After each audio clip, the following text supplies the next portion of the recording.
بارش شام تک وقفے وقفے سے برستی رہی۔ لگتا تھا کوئی بادل پھٹ گیا ہے یا شاید کسی کا دل تھا۔ وہ بتیاں بجھائے اندھیرے لاؤنج میں صوفے پہ لیٹی رہی۔ اس کا جوڑا ڈھیلا ہو چکا تھا اور رونے سے سارا مسکارا بہہ گیا تھا۔ ظہیر نے کب بیچا ریسٹوران؟ اسے علم کیوں نہیں ہوا؟ یا شاید اسے علم ہو سکتا تھا۔ وارننگ سائن عرصے سے آ رہے تھے۔ چند ہفتے پہلے اوشن میں ظہیر کے کوئی لبنانی دوست آئے تھے۔ کم از کم ظہیر نے یہی کہا تھا کہ وہ اس کے دوست ہیں۔ وہ ان کے ساتھ ریسٹوران میں نہیں بیٹھا، ساری جگہ گھما پھرا کے انہیں اپنے آفس میں لے کر بند ہو گیا۔ اور ہاں، اس نے سن رکھا تھا کہ ظہیر کی بیوی کا اصرار ہے وہ دونوں اس کے ماں باپ کے پاس آسٹریلیا شفٹ ہو جائیں۔ کوئی خاندانی مسئلے تھے۔ ظہیر نے اس سے پہلے بھی چند بڑے فیصلے مالا کو اعتماد میں لیے بغیر کیے تھے۔ اسے تبھی سمجھ جانا چاہیے تھا کہ وہ کبھی اس پہ اعتبار نہیں کر سکتی، لیکن پھر بھی اس نے کیا۔ مالا باجی، جانے مغرب ڈوبے کتنا وقت بیتا تھا جب پیرس کا دروازہ بجنے لگا۔ ممانی کی ملازمہ آئی تھی۔ وہ بدقت اٹھی، آنکھیں صاف کیں، بال کانوں کے پیچھے اڑسے اور دروازہ کھولا۔ نسرین کے ہاتھ میں کانچ کی پلیٹ تھی جس پہ چاکلیٹ براؤنیز رکھی تھی۔ یہ آپ کی ممانی نے بھجوائی ہیں۔ نیچے نگینا آنٹی آئی ہوئی ہیں، اور ہاں، آپ کا فون آف ہے۔ آپ کی امی جی کی کال آئی تھی، پریشان تھی، ان کو کال کر لیں۔ جلدی جلدی بتا کے وہ مڑی، پھر واپس پلٹی۔ اور ٹیرس کی لائٹ تو جلا دیں۔ وہ چونکی، اس نے واقعی آج کوئی بتی نہیں جلائی تھی۔ باہر اندھیرا پھیل چکا تھا، وقت کا احساس ہی ختم ہو گیا تھا۔ براؤنیز کی پلیٹ اس نے سینٹر ٹیبل پہ رکھی اور خود وضو کرنے چلی گئی۔ قضا نماز ادا کی اور وہیں جائے نماز پہ زمین پر بیٹھ گئی۔ آنکھوں سے آنسو ٹپ ٹپ پھر سے گرنے لگے۔ میرے ساتھ یہ کیوں ہوا ہے اللہ تعالیٰ؟ میں لوگوں کے دل نہیں دکھاتی، زکوٰۃ ادا کرتی ہوں، صدقے دیتی ہوں، میں تو چونٹی تک کو نہیں مارتی، پھر بھی میری جاب چلی گئی۔ اتنا بڑا سیٹ بیک۔ دعا کے لیے ہاتھ اٹھائے، لیکن کیا دعا مانگی؟ میں اب کہاں سے شروع کروں دوبارہ؟ اسکوائر ون سے؟ 5 سال میں نے اس شہر میں اوشن کو سیٹ کیا، اپنی ایک سوشل لائف بنائی، اور ایک ہی دن میں سب ملیا میٹ ہو گیا۔ نظریں اندھیرا لاؤنج میں نصب بک شیلف تک اٹھی۔ اوپر سے پتہ نہیں کون میرے پیچھے پڑا ہوا ہے۔ میں کیا کروں اللہ تعالیٰ؟ وہ واپس صوفے پہ آ بیٹھی، روئی روئی آنکھیں میز پہ رکھی براؤنیز پہ جمی تھی۔ صبح تک وہ ایک بہت اچھی جاب کی مالک تھی۔ وہ ایک نیا بزنس پلان کرنے جا رہی تھی۔ اس کے پاس گھر جانے کا وقت بھی نہیں ہونا تھا۔ زندگی مصروف اور پر امید تھی۔ شام ہونے سے پہلے وہ جاب لیس تھی۔ اس نے کھڑکی سے باہر پھیلے اندھیرے کو دیکھا۔ اس وقت وہ ہمیشہ ریسٹوران میں ہوتی تھی۔ یہ گہما گہمی کا وقت ہوتا تھا، لیکن آج وہ واپس زیرو پہ پہنچ کے گھر بیٹھی تھی۔ وہ میٹھے کی شوقین نہیں تھی۔ یہ الگ بات تھی کہ وہ بیکری بنانا چاہتی تھی، لیکن وہ ان لڑکیوں میں سے نہیں تھی جن کو چاکلیٹ اور آئس کریم خوش کر دیتی ہے۔ ذرا سا میٹھا کھانے پہ بھی اسے پانی کا گھونٹ بھر کے اس کے ذائقے کو ختم کرنا پڑتا تھا۔ لیکن جہاں آج اتنا سب کچھ غلط ہو چکا تھا، وہاں براؤنیز ہی صحیح۔ اس نے ایک ٹکڑا اٹھا لیا اور بائٹ لی۔ میٹھی سی کرواہٹ منہ میں گھل گئی۔ پھر اس نے موبائل آن کیا۔ ماں کے میسیجز آئے ہوئے تھے۔ اس نے کال بیک کی۔ کیسی ہے میری بیٹی؟ ماں اس کی آواز سے ہی کھل اٹھی۔ فون کیوں نہیں اٹھا رہی تھی؟ بس کام میں بزی تھی۔ تمہاری ممانی تو کہہ رہی تھی شاید سوئی پڑی ہو، آج بتیاں بھی نہیں جلائی۔ اف، لاہور تک بتا دیا انہوں نے کہ بالا نے بتی نہیں جلائی۔ میں کام کر رہی تھی ماں۔ وہ جھنجھلا گئی۔ ماں خاموش ہو گئی۔ تم نے آج ظہیر کو اپنا کوئی نیا بزنس پلان دینا تھا، اس کا کیا بنا؟ اس کے حلق میں آنسوؤں کا پھندا پڑ گیا۔ آواز آہستہ ہو گئی۔ آپ نے دعا مانگی تھی؟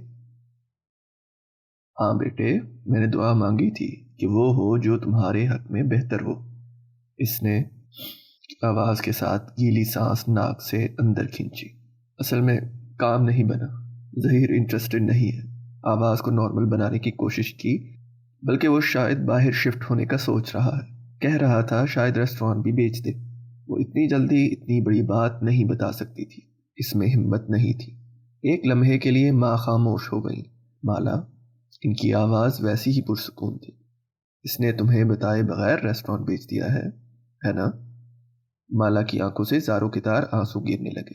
اس نے بدقت لبوں پہ ہاتھ رکھ کے سسکی اندر روکی۔ کیسے پتا چل جاتا تھا ماں کو ہر بات کا؟ دفع کرو اس کو، تم گھر آ جاؤ، عزا کی شادی بھی ہے نا، مل کے اٹینڈ کریں گے۔ انہوں نے بڑے تحمل سے بات بدل دی تھی۔ ماں کو اس کے کام کی کامیابی یا ناکامی سے کبھی فرق نہیں پڑا تھا۔ ان کو بس دو چیزوں کی فکر ہوتی تھی، ان کے بچوں نے نماز پڑھی یا ان کے بچوں نے کھانا کھایا۔ ماں کی کال بند ہوئی تو کچھ دیر بعد ماہی کی ویڈیو کال آنے لگی۔ اسے معلوم تھا خبر کینیڈا تک پہنچ گئی ہوگی۔ ماں بتا رہی تھیں ظہیر نے تم سے پوچھے بغیر ریسٹورانٹ بیچ دیا ہے۔ ایپرن پہنے کچن میں کھڑی ماہی شدید غصے میں لگ رہی تھی۔ چھوٹے بال پونی میں بند تھے اور ہاتھ میں کفگیر تھا۔ اس کے اپنے مسئلے تھے ماہی۔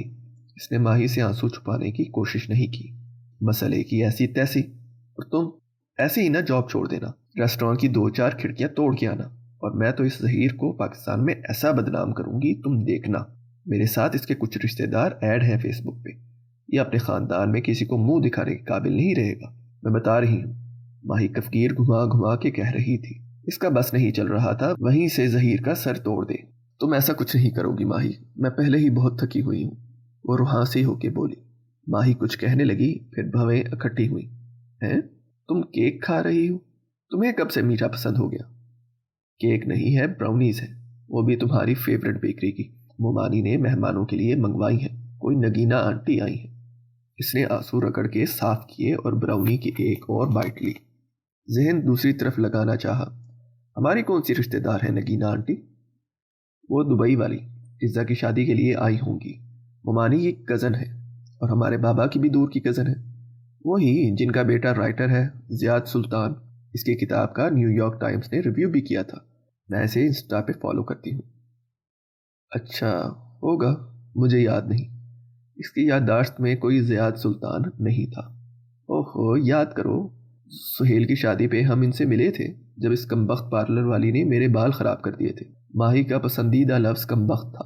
کوئی اچھا لگتا تو دیکھو کمبخت کتنا اچھا لگ رہا ہے، کوئی برا لگتا تو وہ تو ہے ہی کمبخت۔ ویسے مجھے پتا ہے نگینہ آنٹی اپنے بیٹے کے رشتے کے لیے آئی ہیں پاکستان، عزا کی شادی کا تو صرف بہانہ ہے۔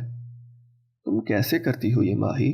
کینیڈا کے ایک چھوٹے سے گاؤں میں بیٹھ کے تمہیں کیسے سارے پاکستان کی خبریں مل جاتی ہیں؟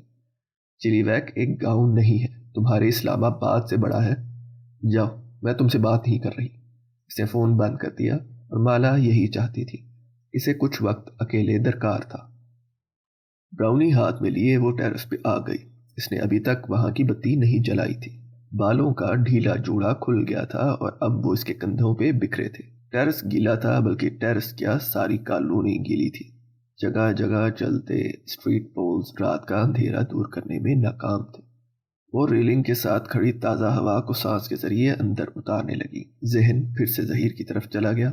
قانونی طور پر ظہیر نے کچھ غلط نہیں کیا تھا، اور اخلاقی طور پر اس نے کچھ درست نہیں کیا تھا۔ نیچے سے آتی آوازوں نے اس کا دھیان بٹا دیا۔ اس نے گردن جھکا کے جھانکا۔ نگینہ آنٹی لوگ پورچ میں کھڑے تھے، غالباً رخصت ہو رہے تھے۔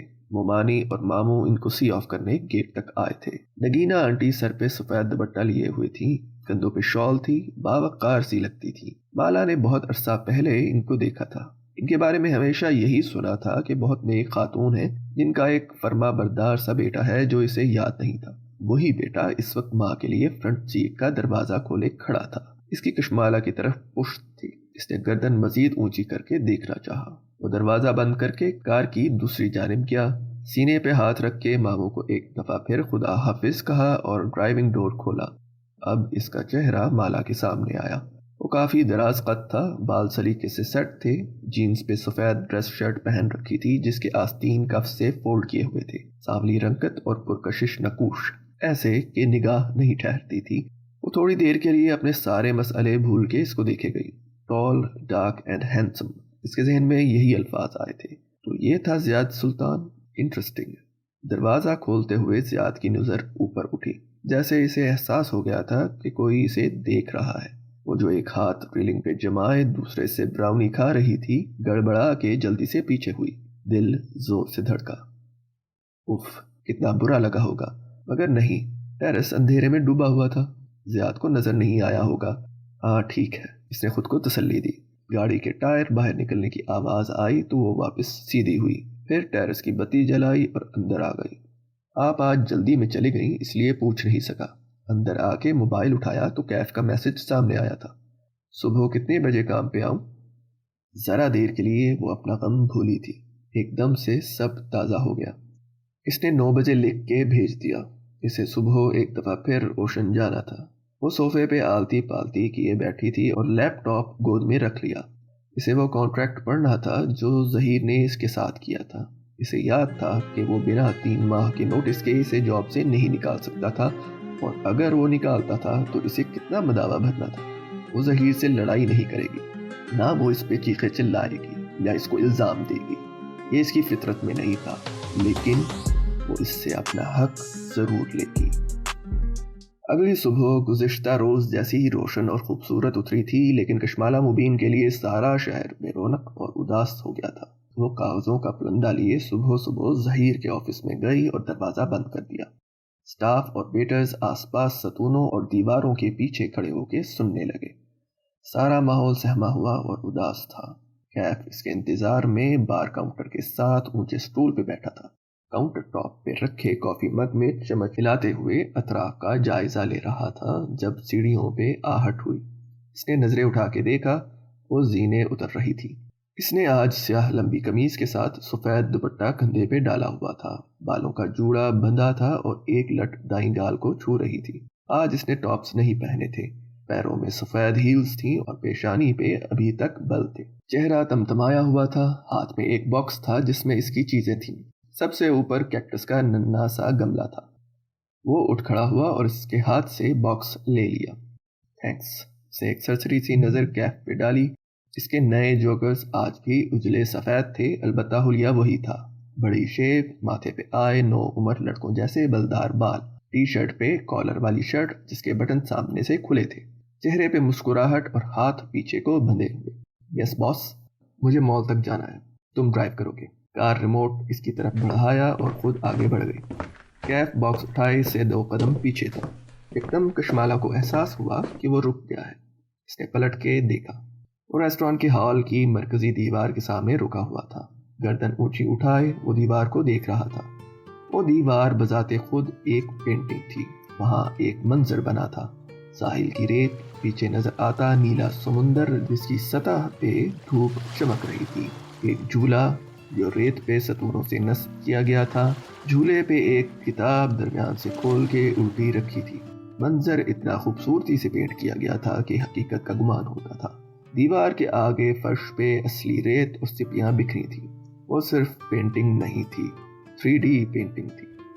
کیف کی نظریں دیوار کے نچلے کونے تک گئیں، وہاں مالا کے نام سے دستخط تھے، 7-5 برس قبل کی تاریخ درج تھی۔ اس نے گردن موڑ کے ستائشی نظروں سے مالا کو دیکھا جو اس کی منتظر کھڑی تھی۔ یہ آپ نے پینٹ کیا ہے؟ چلیں۔ وہ بنا کسی تاثر کے بولی اور دروازے کی طرف اشارہ کیا۔ وہ گہری سانس لے کر اس کے ساتھ ہو لیا۔ آپ ایلوژن آرٹسٹ بھی ہیں، مجھے اندازہ نہیں تھا، اس کے پیچھے چلتے ہوئے کہہ رہا تھا۔ پرانی بات ہے۔ وہ جیسے اس بات کو کوئی اہمیت نہیں دے رہی تھی۔ کیف خاموش ہو گیا۔ راستے میں وہ خاموشی سے کھڑکی سے باہر دیکھتی رہی۔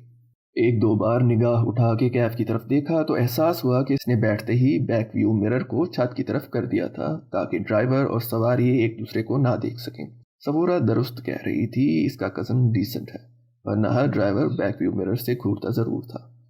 سنو، تم ڈرائیور یونیفارم نہیں پہن سکتے؟ میں ایسے ہی ٹھیک ہوں، وہ موڑ کاٹتے ہوئے بولا۔ اس کے انداز میں ایک عجیب بے نیازی تھی جو کبھی کبھی کشمالہ کو کھلتی تھی، لیکن خیر۔ وہ باہر بھاگتی ٹریفک کو دیکھنے لگی۔ دھوپ کے باعث سبز آنکھوں کی پتلیاں سکوڑ رکھی تھیں۔ باس، اب آپ کیا کریں گی؟ اپنے جاب آورز کے لیے پوچھ رہا ہوں۔ کل ہمیں لاہور جانا ہے 1 ہفتے کے لیے، واپس آ کے اس بارے میں بات کریں گے۔ مال کی پارکنگ میں کیف نے کار روکی تو باہر نکلنے سے قبل مالا نے سرسری انداز میں کہا، مجھے 1 گھنٹہ لگ جائے گا، چاہو تو گھوم پھر لو، چاہو تو بیٹھے رہو۔ کیف نے محض سر ہلا دیا، کچھ کہا نہیں۔ کچھ دیر وہ یوں ہی مال کی راہداریوں میں چلتی رہی۔ دن کا وقت تھا اس لیے بہت رش نہیں تھا۔ اسے ایزا کے لیے گفٹ لینا تھا لیکن دل نہیں چاہ رہا تھا۔ پہلے جب کبھی وہ خاندان کی شادیوں پہ جاتی اس کو سیلیبریٹی ٹریٹمنٹ ملتی تھی۔ کشمالہ ان سب کی کامیاب انٹرپرینور کزن تھی۔ اپنے پیروں پہ کھڑی عورت، وہ مہنگی گفٹس دیتی تھی، لوگوں سے ملتے ہوئے بھی ہاتھ میں موبائل آن ہوتا، وہ ساتھ ساتھ اسلام آباد آفس کو مانیٹر کر رہی ہوتی تھی۔ اب اس کے پاس کچھ کرنے کو ہی نہیں تھا۔ سوشل میڈیا سے جلد ہی سب کو علم ہو جائے گا کہ اوشن بند ہو رہا ہے، ہر کوئی اس سے سوال کرے گا۔ اف، وہ اپنی کیفیت میں چلتی جا رہی تھی جب ایک احساس ہوا، کوئی اسے دیکھ رہا ہے۔ چلتے چلتے اس نے گردن موڑی، دائیں بائیں پیچھے۔ وہاں بہت سے لوگ تھے لیکن سب اپنی اپنی سمت میں جا رہے تھے، کوئی بھی اس کی طرف متوجہ نہیں تھا۔ اس نے جھجری لے کر جھٹکا، شاید اسے وہم ہوا تھا۔ ایک ڈیزائنر برانڈ سے اس نے ایک کامدار جوڑا لیا، ازا کے ٹیسٹ کے مطابق ٹھیک تھا۔ شاپ سے باہر نکلی تو سیدھ میں ایک بک شاپ نظر آئی۔ اس کی گلاس وال کے اس پار کیف کھڑا تھا، وہ کاؤنٹر پہ پیمنٹ کر رہا تھا۔ وہ اس کی طرف چلی آئی، کیف نے اسے نہیں دیکھا، اس کی کشمالہ کی طرف پشت تھی۔ وہ موبائل کان اور کندھے کے درمیان لگائے شاپنگ بیگز کاؤنٹر سے اٹھا رہا تھا، دبی آواز میں کچھ کہہ بھی رہا تھا۔ آواز اتنی ہلکی تھی کہ کچھ سنائی نہ دیا، نہ وہ سننے کی خواہش مند تھی۔ کیف اپنی موجودگی کا احساس دلانے کے لیے پکارا۔ وہ ایک دم جھٹکے سے مڑا، موبائل چھوٹ گیا، شاپنگ بیگ بھی نیچے گر گیا۔ وہ ڈر کے ایک قدم پیچھے ہٹی۔ سوری، میں نے تمہیں ڈرا دیا؟ نہیں نہیں، میں کسی اور خیال میں تھا۔ کیف کی رنگت تبدیل ہوئی، جیسے وہ لمحہ بھر کے لیے پریشان ہوا ہو، مگر فوراً سے سنبھل گیا۔ جلدی سے موبائل اٹھانے جھکا جو کشمالہ کے قدموں کے ساتھ گرا تھا۔ اس نے گردن جھکا کے دیکھا، اس پہ کال ملی ہوئی، وائٹ ہیئر لکھا ہوا نظر آ رہا تھا۔ کیف نے جلدی سے فون اٹھایا اور کال کاٹ کے اسے جیب میں ڈال دی۔ میرا ایک انکل ہے، اس سے بات کر رہا تھا۔ اب وہ پنجوں کے بل بیٹھا شاپنگ بیگ سے نکلا سامان اندر واپس ڈال رہا تھا۔ میں فری ہوں، چلیں؟ اس نے نظر انداز کیا، البتہ وہ دیکھ سکتی تھی کہ اس کے ہاتھ میں ایک اسکیچ بک اور چند گریفائٹ پینسلز تھیں جنہیں وہ جلدی جلدی سمیٹ رہا تھا۔ پھر وہ کھڑا ہوا، نظر کشمالہ کے ہاتھوں پہ گئی، فوراً ہاتھ بڑھایا۔ یہ مجھے پکڑا دے۔ نو پرابلم، میں اٹھا سکتی ہوں۔ وہ آگے جانے لگی لیکن کیف سامنے آیا اور ادھر لائیں کہتے ہوئے نرمی سے اس سے شاپنگ بیگ لے لیا۔ وہ بنا کچھ کہے آگے بڑھ گئی لیکن اسے اچھا لگا تھا۔ اس نوجوان میں بہت مینرز تھے، بس یونیفارم والی بات پہ میں ایسے ہی ٹھیک ہوں والا ایٹیٹیوڈ نہ ہوتا تو وہ بہترین ملازم تھا۔ کشمالہ کے تجربے کے مطابق ایٹیٹیوڈ والا ملازم زیادہ دیر تک ملازم نہیں رہ سکتا تھا۔ دیکھتے ہیں یہ کتنا عرصہ ٹکتا ہے۔ کافی لیں گی؟ لفٹ کی طرف جاتے ہوئے کیف نے پوچھ لیا۔ وہ اس سے 2 قدم پیچھے چل رہا تھا۔ ہاں، میرے لیے ایک اسپریسو ڈبل شاٹ، رائٹ؟ وہ پرس سے کارڈ نکالتے ہوئے چونکی، ابرو تعجب سے اکٹھی ہوئی۔ تمہیں کیسے معلوم میں کیسی کافی پیتی ہوں؟ آپ کی اسسٹنٹ سائکا سے پوچھا تھا۔ وہ مسکرایا، گال کا گڑھا گہرا ہوا۔ نہیں، میں تمہیں اپنا اسسٹنٹ نہیں رکھنے لگی، حالانکہ آپ کو ایک نئے اسسٹنٹ کی ضرورت ہے۔ اس کے ہاتھ سے کارڈ اچکتے ہوئے مسکرا کے بولا، سائکا کو اوشن جیسی تنخواہ دینا آپ افورڈ نہیں کر سکتی، جلد یا بدیر آپ کو کوئی نیا کام شروع کرنا ہوگا۔ اس وقت کم تنخواہ پہ اگر کوئی دستیاب ہے تو وہ میں ہوں۔ کافی لاؤ، شاباش۔ ابرو سے اشارہ کیا، وہ مسکراتا ہوا آگے بڑھ گیا۔ کیف نے اسے گھر ڈراپ کیا تو وہ اسے صبح جلد آنے کی ہدایت دیتے ہوئے کار سے نکلی، پھر شاپنگ بیگز لیے سیڑھیوں کی طرف بڑھ گئی۔ وہ وہیں گیٹ کے اندر کھڑا موبائل پہ اپنے لیے رائڈ بک کروانے لگا۔ اس وقت گھر پہ کوئی نہیں ہوتا تھا، ممانی ورکنگ وومن تھی، بچے اسکول کالج والے تھے۔ وہ بیگز لیے سیڑھیاں چڑھنے لگی، اوپر ٹیرس تک آئی تو رک گئی، بیگز وہیں فرش پہ رکھ دیے۔ گردن موڑ کے پیچھے دیکھا، وہ موبائل کان سے لگائے ادھر ادھر ٹہل رہا تھا۔ اسی پل چہرہ اٹھا کے اوپر دیکھا، کشمالہ کے چہرے کی پریشانی بھانپ کے وہ الرٹ سا ہوا، موبائل نیچے کیا اور سوالیہ انداز میں ابرو اٹھائے۔ ادھر آؤ۔ اس نے 2 انگلیوں سے اوپر آنے کا اشارہ کیا۔ وہ تیزی سے اندر آیا، سیڑھیاں 2 کر کے پھلانگی، انداز چوکنا تھا۔ ٹیرس کے دہانے پہ آ کے وہ رک گیا، نظریں فرش سے ہوتی ہوئی داخلی دروازے تک اٹھتی گئی۔ تم نے پوچھا تھا نا میرے پچھلے گارڈز جاب کیوں چھوڑ جاتے ہیں؟ یہ ہے اس کی وجہ۔ کشمالہ نے فرش کی طرف اشارہ کیا۔ سیڑھیوں کے اختتام پہ خون پڑا تھا، بہت سا خون، جیسے کسی نے پیالہ بھر کے انڈیل دیا ہو۔ خون کے چینٹے دیوار پہ بھی آئے ہوئے تھے اور وہ ابھی تک گیلا تھا۔ کیا یہ پہلے بھی کبھی ہوا ہے؟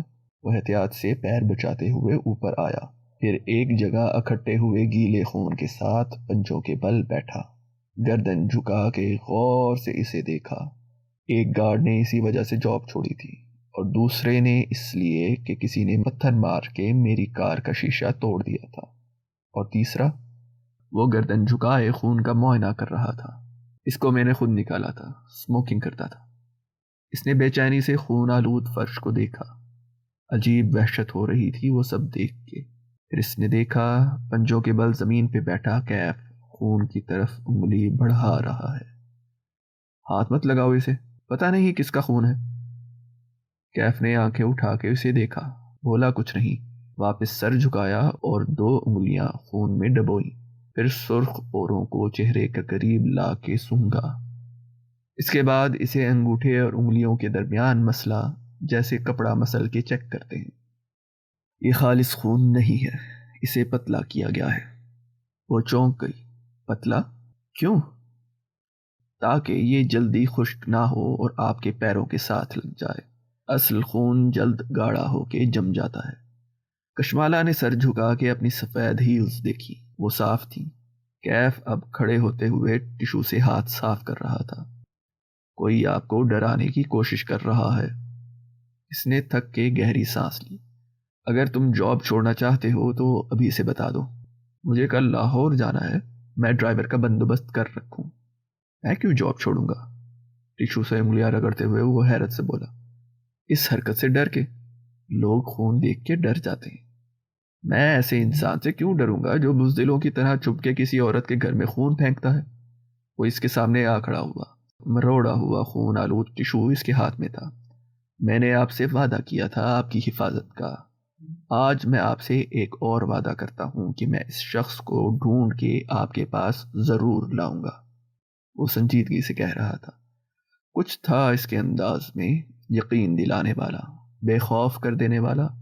اس کے تنے اعصاب ڈھیلے پڑنے لگے۔ اس نے ممنونیت سے کیف کو دیکھا، بولی کچھ نہیں۔ وہ اب سوچتی نظروں سے اطراف میں دیکھ رہا تھا۔ کوئی سی سی ٹی وی نہیں ہے؟ بتایا نا، یہ لوگ لگوانے نہیں دیتے۔ گھر کے باہر لگا ہوا ہے ایک سی سی ٹی وی، اس میں کبھی کوئی نظر نہیں آیا۔ چوکیدار بھی موجود ہے، وہ کسی کو یوں داخل نہیں ہونے دیتا۔ ضروری نہیں ہے کہ کوئی باہر سے آیا ہو۔ وہ ٹیرس کی ریلنگ کے ساتھ چلتے ہوئے نیچے دیکھ رہا تھا۔ گھر کے کسی ملازم کو پیسے دے کر بھی یہ کام کروایا جا سکتا ہے۔ ناممکن، ماموں کے ملازم بہت پرانے ہیں، ہم سب ہر موقع پہ ان کی مدد کرتے ہیں، وہ ایسے کیوں کریں گے؟ آپ ان کو پیسے سے خوش رکھتی ہیں، وہی پیسہ کوئی زیادہ دے تو وہ اس کا کام کر دیں گے۔ پیسہ ہر وقت ہر ایک کی ضرورت ہوتا ہے باس، آپ اس سے کسی کو بھی خرید سکتے ہیں۔ وہ منڈیر سے جھک کے کچھ دیکھ رہا تھا۔ تمہیں بھی؟ کیف ٹھٹک کے رکا، پھر آہستہ سے اس کی طرف پلٹا۔ وہ سینے پہ بازو لپیٹے سنجیدگی سے اسے دیکھ رہی تھی۔ وہ ہوتا ہے نا موویز میں، باڈی گارڈ کو سب سے پہلے خریدا جاتا ہے۔ اگر میرا سٹاکر فرش پہ گرے خون کی طرف اشارہ کیا، تمہیں خریدنا چاہے تو کیا کرو گے؟ لمحے بھر کو ٹیرس پہ سناٹا چھا گیا۔ آپ کسی سے پوچھیں کہ وہ بک سکتا ہے تو وہ کہے گا نہیں، میں بھی یہی کہوں گا، وقت کے ساتھ آپ کو خود اندازہ ہو جائے گا۔ وہ ہلکا سا مسکرا دی، میں مذاق کر رہی تھی، تم جاؤ، تمہاری رائڈ آ گئی ہے۔ نیچے اوبر بائک پہنچ چکا تھا۔ کیف نے بائکر کو اشارہ کیا، پھر واپس اس کی طرف پلٹا۔ آپ پریشان تو نہیں ہیں؟ یعنی اس خون سے؟ نہیں، اس نے نفی میں سر ہلا کے کندھے اچکائے، اب مجھے عادت ہو گئی ہے، اور تم نے کہا نا وہ مجھے مارنا نہیں چاہتا۔ لیکن جب وہ چلا گیا تو مالا کو احساس ہوا کہ خون دیکھ کے اسے ایک دفعہ پھر سے وحشت شروع ہو گئی تھی۔ وہ جوتے بدل کے آئی اور فرش صاف کرنے میں جت گئی۔ پہلے خون صاف کیا، پھر پائپ لگا کے فرش دھو دیا۔ جب تھک ہار کے لاؤنج میں واپس آئی تو مغرب اتر رہی تھی۔ آج پھر سے کسی نے ٹیرس پہ خون پھینکا ہے۔ ماہی کو میسج لکھا، پھر مٹا دیا، پھر لکھا، پھر مٹا دیا، پھر تیسری دفعہ لکھ کے سینڈ دبا دیا۔ کینیڈا کے شہر چلی ویک میں ماہبینا اور عباد کے گھر کا واحد بیڈ روم خاموشی میں ڈوبا تھا۔ ماہی کروٹ کے بل سو رہی تھی جب میسج ٹون سے اس کی آنکھ کھلی۔ وہ ایک دم اٹھ بیٹھی، بدقت پلٹ کے دیکھا، عباد گہری نیند سو رہا تھا۔ ماہی نے چھوٹے بال کانوں کے پیچھے اڑسے اور فون اٹھا کے کھولا۔ چہرہ موبائل کی نیلی روشنی سے روشن ہو گیا۔ میسج پڑھ کے اس کی آنکھوں میں فکر مندی اتر آئی۔ انگلیاں ٹائپ کرنے لگیں۔ اٹس ہم لکھ کے بھیج دیا۔ پھر دبے قدموں وہ لحاف تلے سے نکلی۔ اس نے آدھی آستین کا گاؤن پہن رکھا تھا، بال کھلے تھے۔ وہ ننگے پیر لکڑی کے فرش پہ چلتی دروازے تک آئی۔ ذرا سے چلنے پہ بھی آہٹ سنائی دیتی تھی۔ لانگ روم میں ٹی وی کنسول کے نیچے بنے کیبنٹ کو وہ چند لمحے دیکھتی رہی، کھولے یا نہ کھولے۔ پھر اس نے کونے والی کیبنٹ کھولی، جھک کے اندر سے ایک اسکیچ بک نکالی اور سیدھی ہوئی۔ اسکیچ بک کے درمیان میں کہیں گریفائٹ پینسل رکھی تھی۔ ماہی نے پینسل والے صفحے کو کھولا، وہاں ایک تصویر بنی تھی۔ وہ چند لمحے اس تصویر کو دیکھتی رہی۔ مالا کے ساتھ جو کچھ ہو رہا تھا اس کا ذمہ دار یہ چہرہ تھا، اس کی آنکھیں، اس کی فاتحانہ مسکراہٹ۔ وہ اس چہرے کو بنا پلک جھپکے دیکھ رہی تھی۔ عجیب بے بسی اور نفرت کا احساس ہو رہا تھا۔ اس نے اسکیچ بک واپس رکھ دی، پھر دیوار پہ نصب گھڑی کی طرف دیکھا۔ فجر کا وقت ہونے کو تھا۔ وہ مالا کے لیے کچھ نہیں کر سکتی تھی کیونکہ مالا اس کی نہیں سنتی تھی، کوئی ماہی کی نہیں سنتا تھا۔ وہ صرف دعا کر سکتی تھی۔ وہ دعا کرے گی اور سب ٹھیک ہو جائے گا۔ ماہی کی دعائیں عموماً قبول ہوا کرتی تھیں، یہ بھی ہوگی۔ وہ خود کو تسلی دیتی ہوئی وضو کرنے چل دی۔